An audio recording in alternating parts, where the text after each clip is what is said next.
Eles treinam por 2 anos e dominam os céus. Preparar para decolagem. Requisitando elevação a 360. E nossas vidas estão em suas mãos. Pilotos. Mas o que acontece quando um piloto não sabe o que está fazendo? Ele virou assim e mergulhou em direção ao chão. Alguns dos piores acidentes na história da aviação foram causados por erros do piloto. Infelizmente, ele não lidou corretamente com essa situação. A luta para reduzir os erros dos pilotos tornou-se um dos maiores desafios da aviação. Milhões de dólares estão sendo investidos. A filosofia do Airbus era construir um avião à prova de erro humano. Mas, ao tentar eliminar os erros, nós fomos longe demais? Algumas destas medidas teriam acabado causando desastres.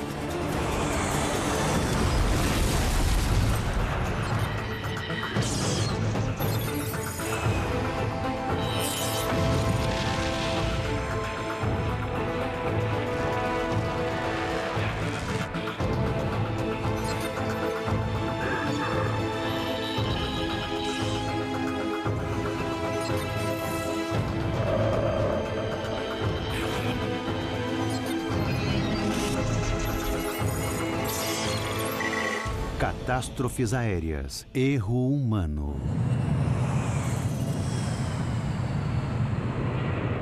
A Qantas é a companhia aérea mais segura do mundo. Nenhum de seus grandes jatos jamais caiu.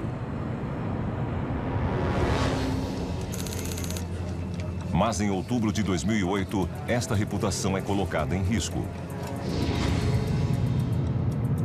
O voo 72 da Qantas está indo de Singapura a Perth.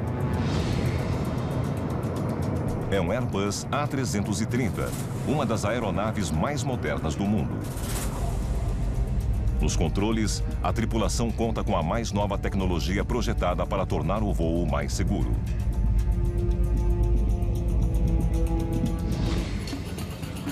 Mas quando a aeronave, transportando mais de 300 passageiros, se aproxima da costa australiana, de repente, realiza uma série de manobras bizarras e perigosas.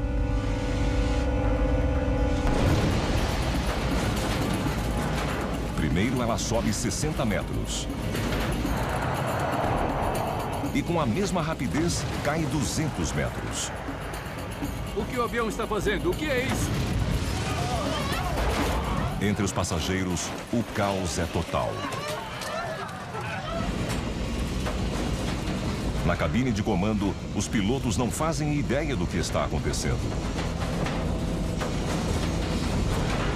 O avião está agindo por conta própria. Então, acontece novamente. Sem interferência dos pilotos, o avião mergulha mais 120 metros. Minutos depois, o comandante, horrorizado, emite um pedido de socorro. Mayday, Mayday, Mayday, Qantas 72. As vidas de 315 pessoas estão em jogo.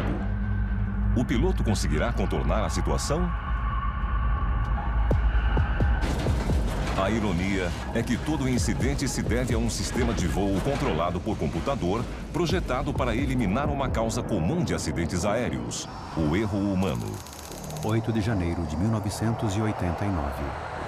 A gravidade deste problema fica clara para os ingleses em janeiro de 1989. O voo 92 da British Midland decola para uma viagem de rotina rumo a Belfast, na Irlanda do Norte. A bordo, encontram-se 118 passageiros e 8 tripulantes. A aeronave pertence à nova série 400 dos 737s da Boeing.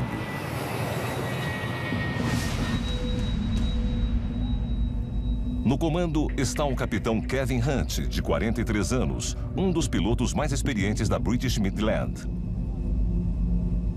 Seu copiloto é David McClelland, de 39 anos. O avião alcança rapidamente os 8.500 metros. É uma decolagem normal. Mas então, aos 13 minutos de voo, quando a aeronave está prestes a atingir a altitude de cruzeiro, há um estrondo.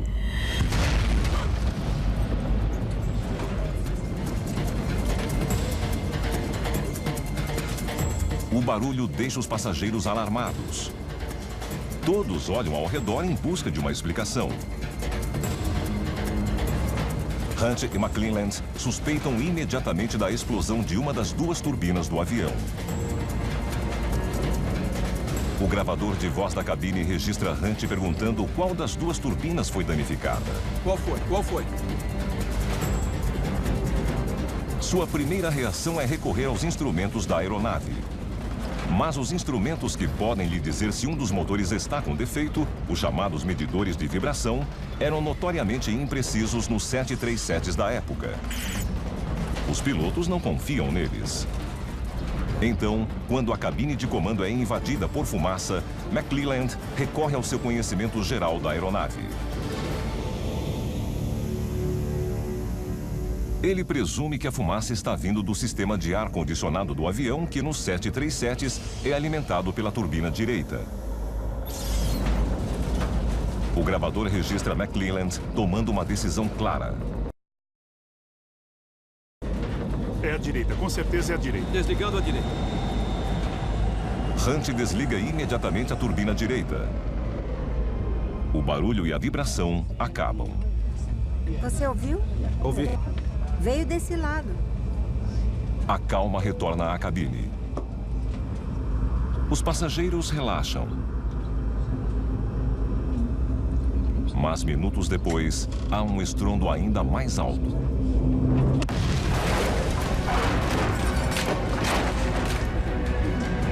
E novamente o avião é abalado por vibrações. Seguidas de um silêncio arrepiante.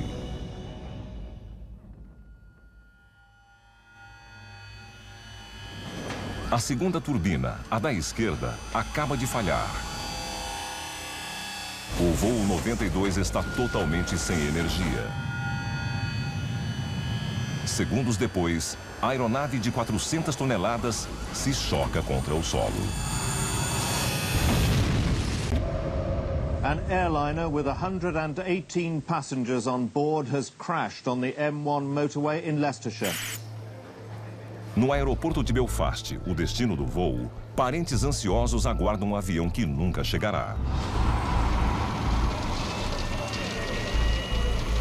Os sinais iniciais sugerem que não haverá muitos sobreviventes. Ed Trimble liderou a investigação do acidente. Mr. Trimble, BBC, can we talk to you? I'm sorry.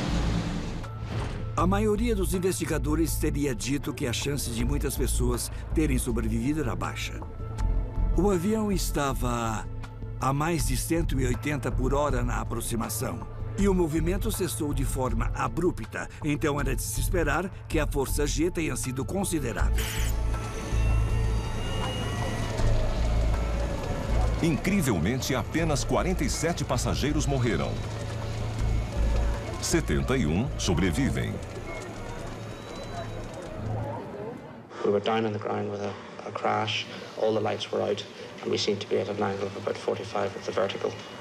And at that time, really, there were a few people moaning in the cabin saying, "Oh, my leg's hurt. Somebody please help me. I think I've broken my leg." The tailpiece that I was on actually appeared to break away and topple over, and at that stage I was left suspended upside down.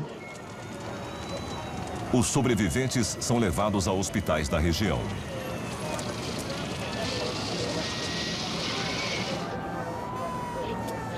Entre eles está o comandante da aeronave, Kevin Hunt. A princípio, ele é considerado um herói por ter salvado a vida de algumas pessoas. Considering the trouble he was obviously in, I reckon he must have nursed that plane to get so close. He must have done a brilliant job. Mas logo depois, perguntas começam a ser feitas. Nós recebemos relatos de testemunhas em terra que tinham visto e ouvido o avião durante a aproximação. O que elas disseram foi que a turbina esquerda estava totalmente envolta em fogo. Alguns falaram que tinha a aparência de uma fornalha. Claramente, o motor esquerdo estava com problemas durante a aproximação.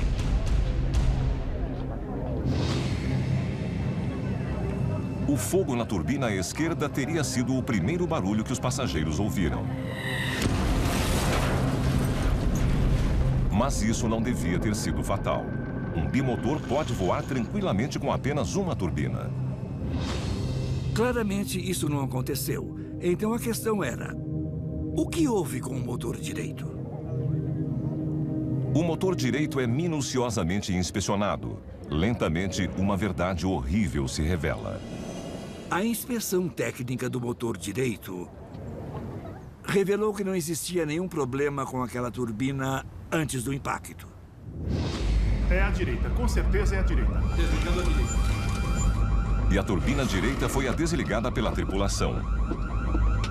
Porque o piloto havia desligado o único motor ativo. A investigação revelará um caso clássico de erro do piloto. Ele simplesmente não conhecia bem a aeronave. Por não confiarem nos instrumentos, Hunt e McClelland haviam recorrido ao seu conhecimento geral dos 737s. Eles presumiram que a fumaça estava vindo do motor direito. Por isso, o desligaram. O que eles não sabem é que o novo 737 Série 400 é diferente de seus antecessores. O ar-condicionado é alimentado pelas duas turbinas. A fumaça e o cheiro vieram do motor esquerdo danificado e não do direito, em perfeitas condições. Para piorar, os instrumentos de vibração dos 737-400, que indicam o mau funcionamento de um motor, são mais confiáveis do que os dos modelos anteriores. Eles haviam indicado com precisão total que o motor esquerdo estava falhando. Mas os pilotos ignoraram a evidência diante de seus olhos. David Lermont é piloto e jornalista especializado em aeronaves. Os dois pilotos tinham os dados de vibração diante de seus olhos. E eles estavam corretos. Estavam mostrando onde era o problema, mas como estavam acostumados a pilotar o 737-300, que tinha medidores de vibração não muito confiáveis, eles desconsideraram totalmente os instrumentos. A investigação revelou uma verdade alarmante. Nenhum dos pilotos conhecia bem a aeronave sob o seu comando. A queda foi causada por um erro humano. Hunt, não mais considerado um herói, é demitido.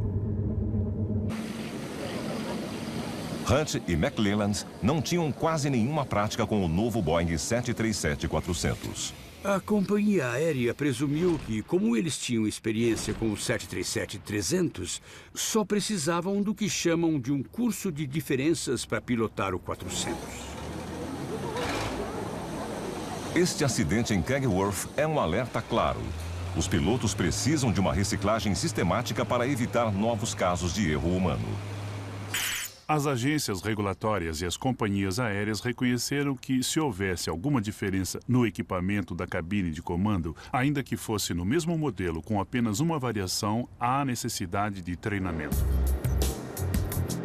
Para reduzir os erros, os pilotos começam a passar mais tempo em simuladores de voo controlados por computador altamente realistas. Eles são capazes de recriar quase qualquer situação de voo em quase qualquer lugar do mundo.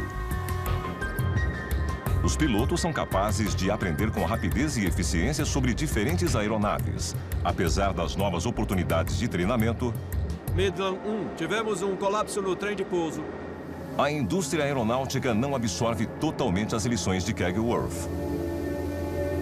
Não basta apenas oferecer mais treinamento. O treinamento deve ser bom, ou as consequências inesperadas podem ser igualmente letais. A indústria precisará de outro acidente trágico para perceber que deve fazer ainda mais. 21 de novembro de 2001.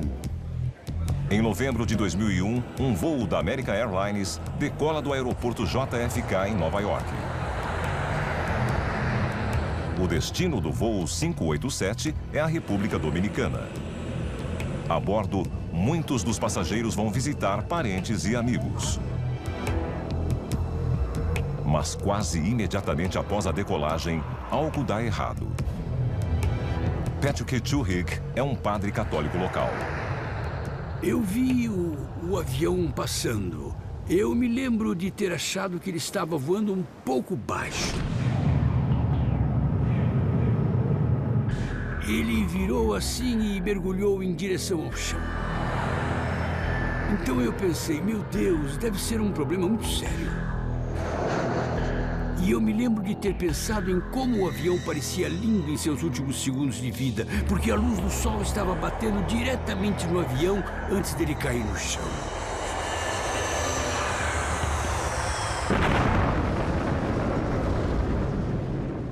American 587 Heavy, I'm not receiving your transponder.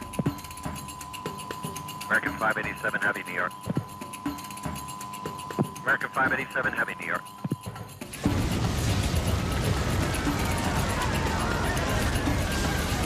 265 pessoas morreram imediatamente, incluindo 5 no solo.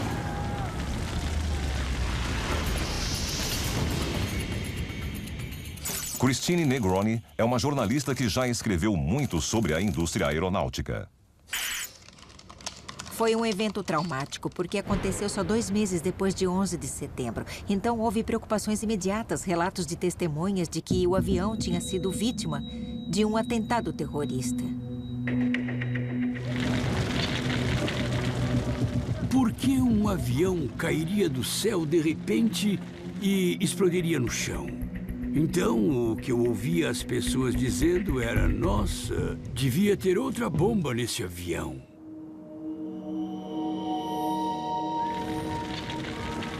Foi um dos piores acidentes na história da aviação americana. Era impossível chegar muito perto do fogo de tão intenso. Quando olhei para as pessoas perto do lugar, elas estavam atordoadas. Uma das vítimas é José Lora, um estudante de direito. Sua irmã ainda acha difícil falar sobre ele. É muito difícil viver com essa dor. Sempre que eu vejo uma foto do meu irmão, eu prefiro nem ver as fotos dele, porque eu não quero nem pensar que ele não está mais aqui. É muito difícil. O homem encarregado de investigar o acidente é Bob Benson. Ele logo encara as exigências por respostas imediatas. É um desastre muito público em um local igualmente muito público. Eu senti muita pressão da prefeitura de Nova York. Desde a primeira entrevista coletiva, a pergunta era a mesma: o que aconteceu aqui? Qual foi a causa do acidente? E não sabíamos responder. A busca por respostas é prejudicada pela escala da devastação. Não restou quase nada da aeronave. Minha primeira preocupação foi com a magnitude do trabalho. Com frequência, nesses acidentes, nós obtemos muitas informações dos próprios destroços, mas infelizmente nesse caso o incêndio foi tão grande, porque a aeronave estava tão cheia de combustível quando caiu, que sobraram pouquíssimas pistas físicas. Mas os investigadores encontram uma pista enorme. Tinha a ver com o estabilizador vertical do avião que estava flutuando na baía, a mais de 1,5 km do ponto de impacto. Seria muito estranho para um terrorista explodir só a cauda de um avião. Desde o início, nós concluímos que era uma coisa um pouco mais complicada do que um ataque terrorista.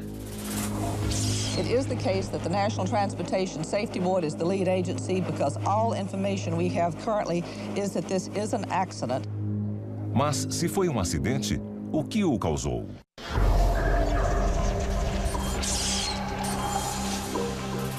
Inicialmente, a suspeita recai sobre os métodos de construção revolucionários da Airbus.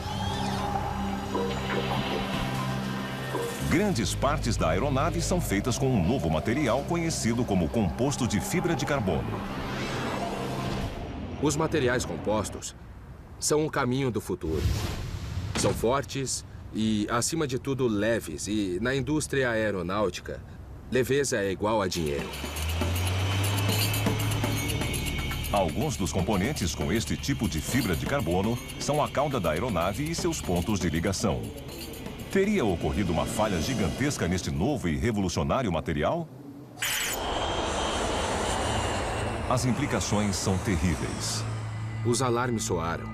Ficamos muito preocupados com o resto da frota da Airbus, já que poderia haver defeitos de fabricação em outros aviões. Se a Airbus estivesse construindo aeronaves com peças defeituosas, centenas de aviões poderiam cair do céu? Nós passamos muito tempo estudando e testando a resistência desses componentes e a qualidade do design deles. Os investigadores usam um scanner de ultrassom para identificar micro-rachaduras e falhas ocultas no material. Ao contrário do metal, suas falhas e tensões não são vistas a olho nu. Eles reexaminam o projeto. Examinam outros aviões da Airbus. E não encontram nada que explique por que a cauda teria se separado. E, no fim, foi uma pista falsa.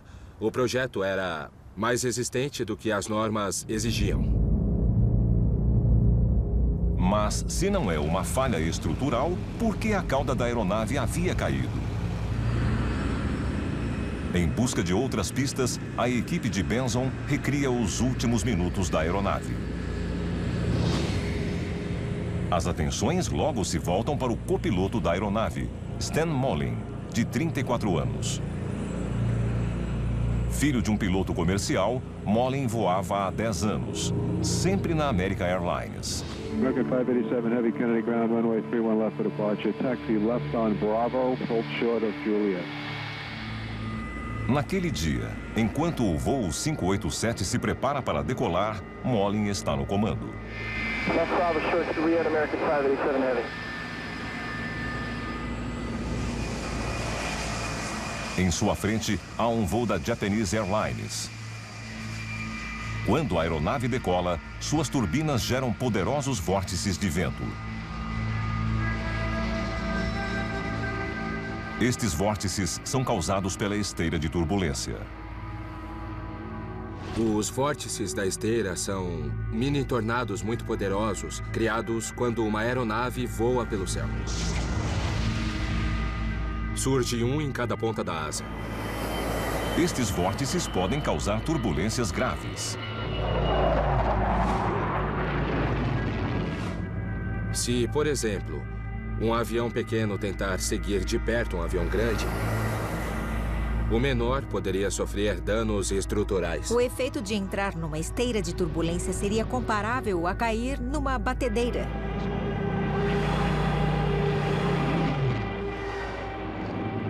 Então, o avião de trás precisa manter a distância. Os controladores de tráfego aéreo sabem disso e todo piloto deve saber, porque o ar fica muito agitado. American 587 Heavy, 1309, runway 31 left, clear for takeoff.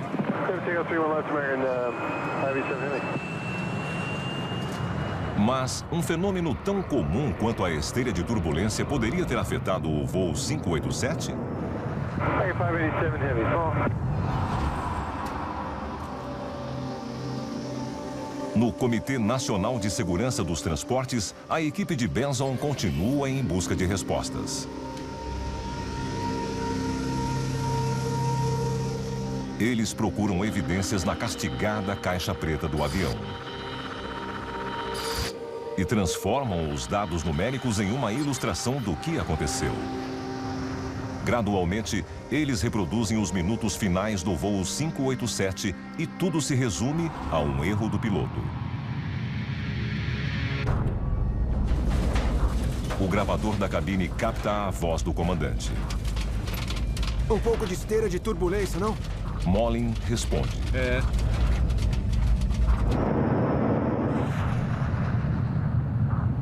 Então, para estabilizar o avião, ele pisa nos controles do leme. É o procedimento padrão para estabilizar uma aeronave nestas circunstâncias. A caixa preta mostra que Molin foi especialmente vigoroso. Primeiro, ele força o leme repentinamente para a direita. Depois, para a esquerda. Ele operou com tanta agressividade que o leme foi de limite a limite.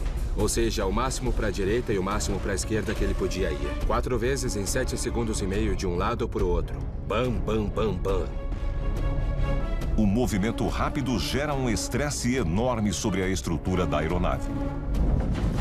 Até que ele se torna grande demais. O copiloto aplicou uma carga sobre o estabilizador vertical que foi o dobro do que a peça era feita para aguentar. E ela acabou cedendo.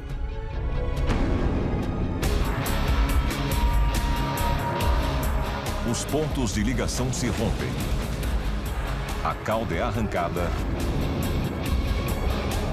E o avião se choca contra o solo.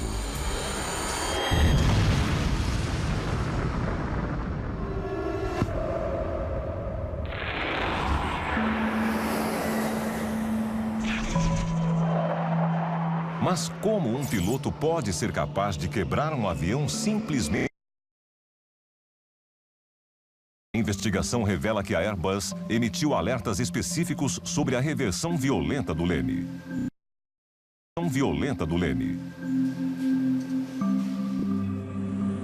Mas a American Airlines nunca avisou a seus pilotos que isso poderia levar a um dano estrutural. Na verdade, o treinamento encoraja os pilotos a usar o leme de forma vigorosa. A conclusão é horrivelmente clara. Mais de 250 pessoas morreram por causa de um erro de pilotagem. Molin simplesmente não havia tido o treinamento adequado para pilotar um Airbus. Ao longo da investigação, outros fatos sobre Molin emergem. Descobrimos que ele tinha uma propensão a exagerar nas reações. Ele tendia a reagir com exagero a situações como a esteira de turbulência. E, infelizmente... Euphoria, Calvin Klein.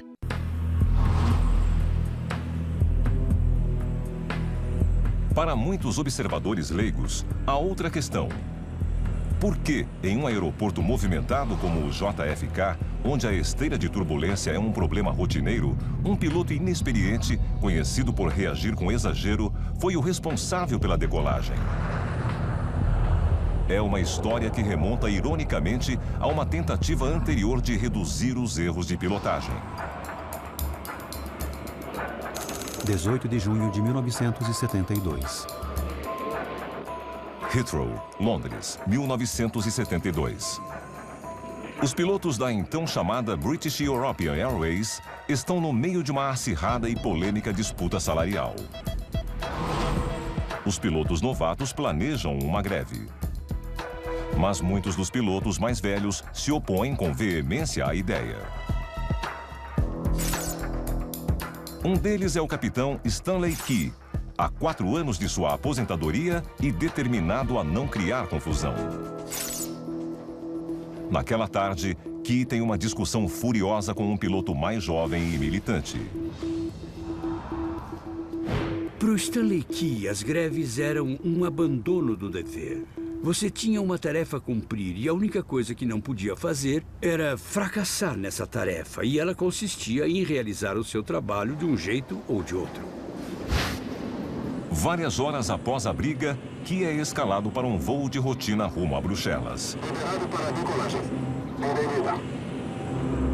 Com ele, no voo 548 da BEA, estão o copiloto Jeremy Keeley e o segundo oficial Simon Ticehurst.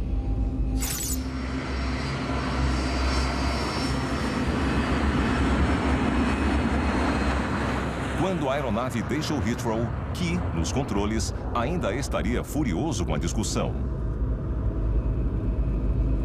de repente, as coisas dão errado. Aos 2 minutos e meio de voo, a aeronave entra em stall.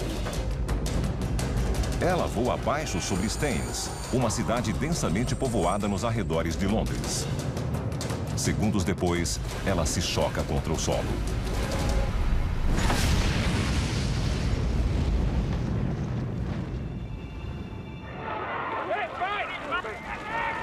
Quase imediatamente, curiosos lotam a área.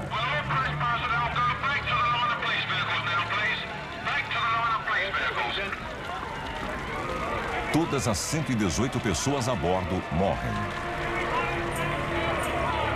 É o pior desastre da história da Grã-Bretanha.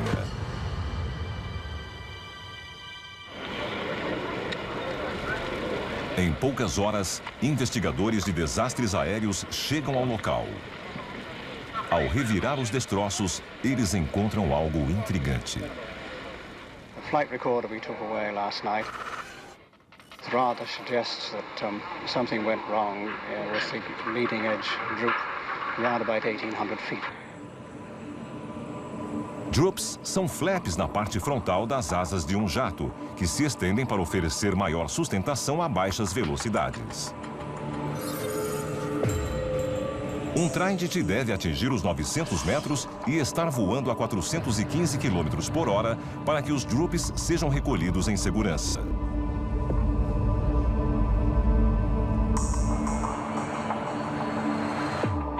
Mas a caixa preta mostra que o voo 548 da BEA estava a apenas 550 metros de altura e a uma velocidade de 300 km por hora quando os droops foram recolhidos. Foi cedo demais. O avião teria entrado em stall imediato. Este foi o primeiro erro, mas não deveria ter sido fatal. Quando os instrumentos da aeronave sentem um stall, um procedimento automático de emergência é ativado. Chris Woods é ex-piloto de Tridents e instrutor. A primeira coisa que acontece é um alerta.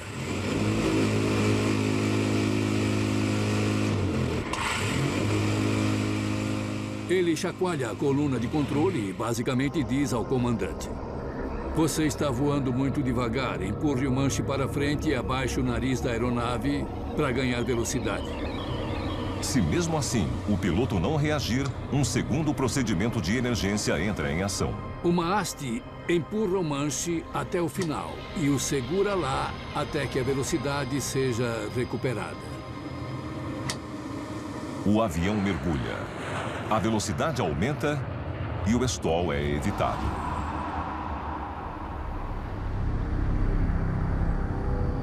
Ainda assim, a caixa preta mostra que alguém desativou estes alarmes. Por quê? O que levou Stanley Key, um piloto muito experiente, a cometer um erro tão básico? E por que nenhum de seus colegas o impediu?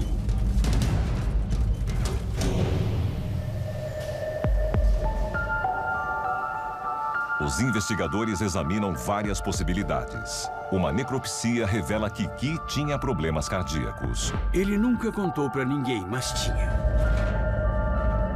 A discussão antes da decolagem teria desencadeado um ataque?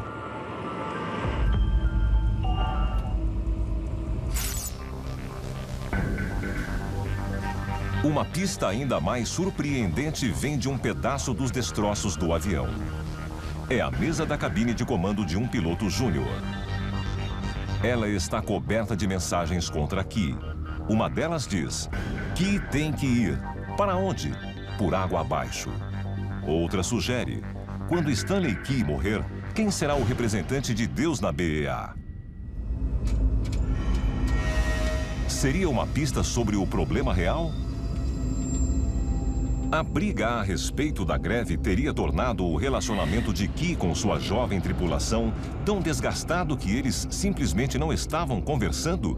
Kelly ou Ticehurst teriam expressado preocupação e Key, o oficial sênior, simplesmente os ignorado?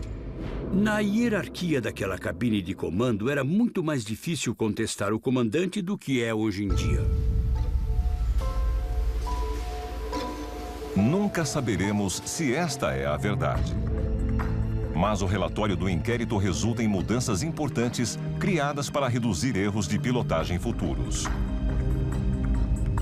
Deste ponto em diante, é o oficial júnior quem pilota a aeronave, especialmente sob condições difíceis. Assim, o oficial sênior, o comandante, fica livre para identificar problemas e, se necessário, exigir uma mudança nos planos.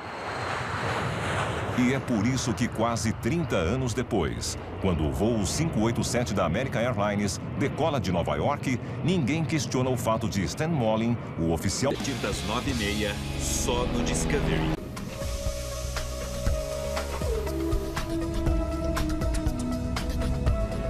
No início dos anos 2000, as lições de acidentes como os de Kegworth e Nova York finalmente são absorvidas. Os relatórios dos 2 acidentes recomendam um treinamento melhor. Mais pilotos passam mais tempo em simuladores cada vez mais sofisticados. Mas, na indústria aeronáutica, há um desdobramento ainda mais importante pensando para eliminar o erro humano: a automação.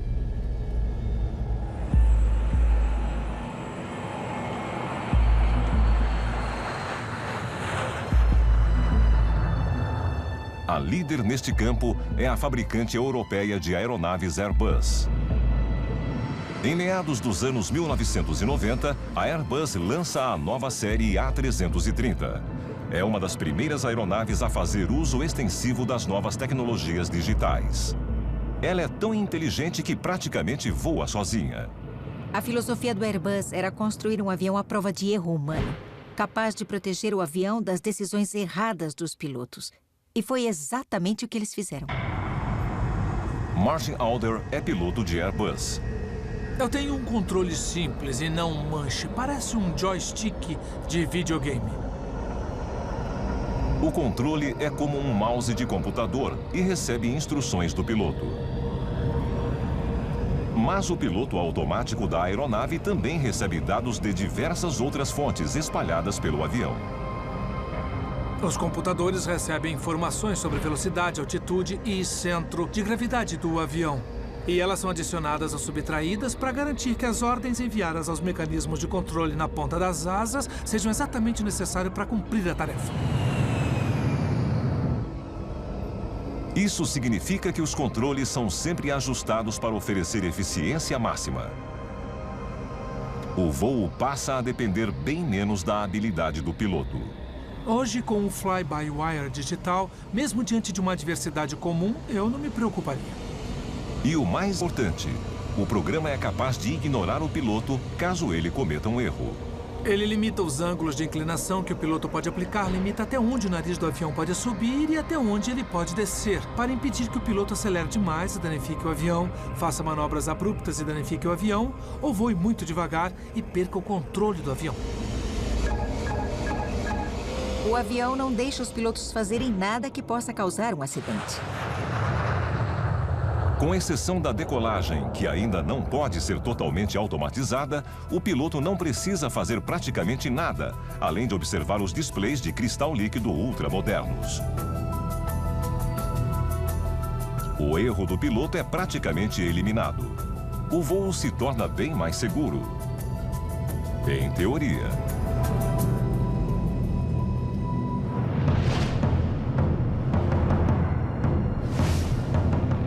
Uma destas aeronaves superautomatizadas é a do voo 72 da Qantas, de Singapura a Perth. Reconstituição. O avião acaba de fazer 3 mudanças drásticas de curso sem nenhuma interferência dos pilotos. Primeiro, ele subiu. Depois, mergulhou. Muitos dos 300 passageiros estão com sérios problemas. As pessoas foram arremessadas, jogadas contra o teto e depois jogadas no chão. Computadores foram arremessados, bagagem, tudo que estava solto. Muita gente se feriu gravemente. Vários têm ossos quebrados. muitos outros sofrem pancadas fortes. Os pilotos tentam freneticamente recuperar o controle. Mas eles já haviam passado horas olhando para as telas sem que nada acontecesse. Elas geraram uma falsa sensação de segurança. Agora, eles perdem minutos valiosos para entender o que está havendo. Quando acontece uma falha, é claro que levamos um susto. Nós somos humanos.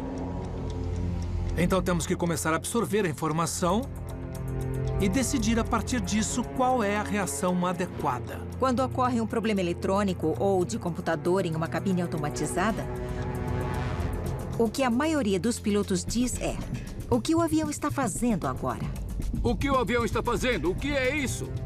E para mim, essa expressão é muito importante, porque ela ilustra muito bem a distância entre o avião e a pessoa que está pilotando o avião. Esse processo pode fazer um piloto perder um tempo precioso. Finalmente, os pilotos percebem que o famoso sistema de controle computadorizado do avião está com um defeito e o desligam.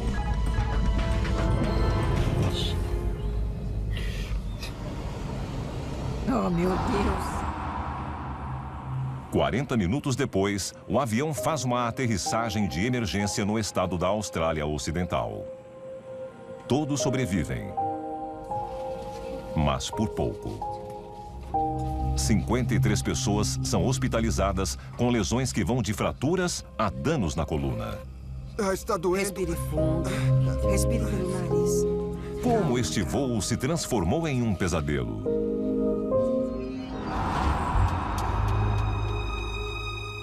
Uma investigação chega a uma conclusão inesperada e irônica.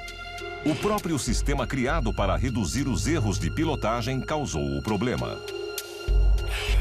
O avião é equipado com sensores que monitoram automaticamente o ângulo do voo. Eles parecem ter enviado dados corrompidos aos computadores que controlam o piloto automático. Primeiro, eles dizem ao piloto automático que o avião está inclinado para baixo. Na verdade, ele está voando normalmente.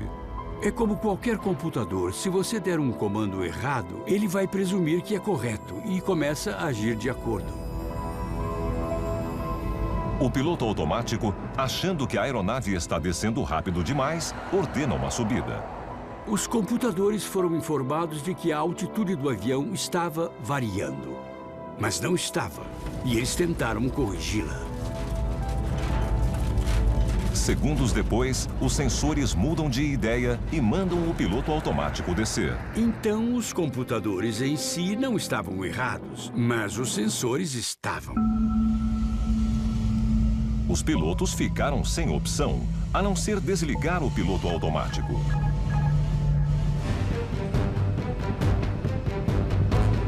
Hoje, as cabines de comando modernas são mais bem equipadas e mais aptas a ajudar o piloto do que nunca. O treinamento é mais frequente e rigoroso. Os erros de pilotagem devem estar diminuindo. Voar nunca foi tão seguro. Mas a ironia é que, ao tentar eliminar o erro humano, nós geramos uma nova série de problemas inesperados.